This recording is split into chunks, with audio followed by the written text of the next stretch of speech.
నాస్తికుడు మీకు భక్తుడవుతాడా?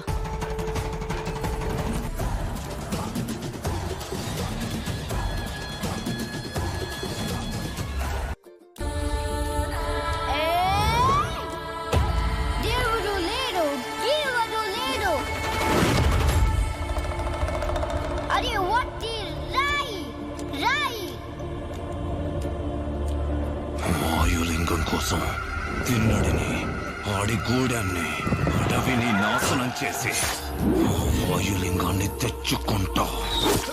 ఆ తిన్నడు సామాన్యుడు కాదు. అతన్ని దాటి వాయులింగాన్ని చేరడం అసాధ్యం. వాయులింగం మీద దుర్మార్గుల చూపు పడింది. ఈ వాయులింగ రహస్యం కాపాడడానికి నా ప్రాణాలు సైతం అర్పిస్తాను.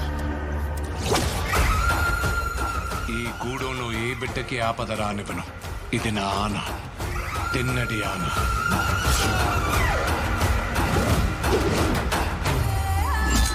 శివుణ్ణి రాయంటావా? రాయని రాయనక ఏమంటారు నెమలరాని? వినపడని వాడికి విన్నపాలెందుకు, వీళ్ళకి దండాలెందుకు? దేవతని ధిక్కరించే వాడికి, పెద్దల మాటకు విలువ ఇవ్వడోడికి ఈ కూడెంలో చోటు లేదు. ముందు ఆ రాయిని తీసుకెళ్లి అడవిలో పడేస్తే గానీ నీకు పిచ్చి తగ్గదు. తప్పు మావా, అలా అనకూడదు.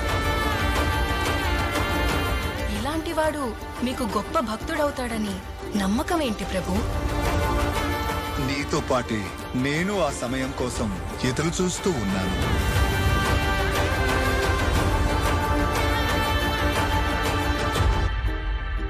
రుద్రా,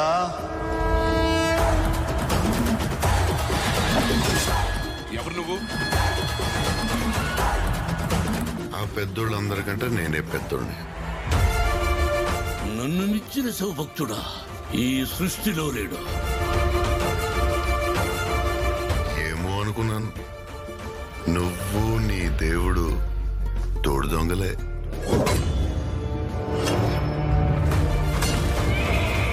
శివయ్య అని మనసారా పిలు. అది జన్మలో జరగదు. ఓ సంతటోడివా? వెలిబిచ్చలో నీకన్నా గొప్పవాడొకడు ఉన్నాడని తెలిసి అతని బొట్టని వెళ్ళి తెప్పొట్టించింది నువ్వే కదా. వెళ్ళబోయ్యా, వెళ్ళిక్కడి నుంచే.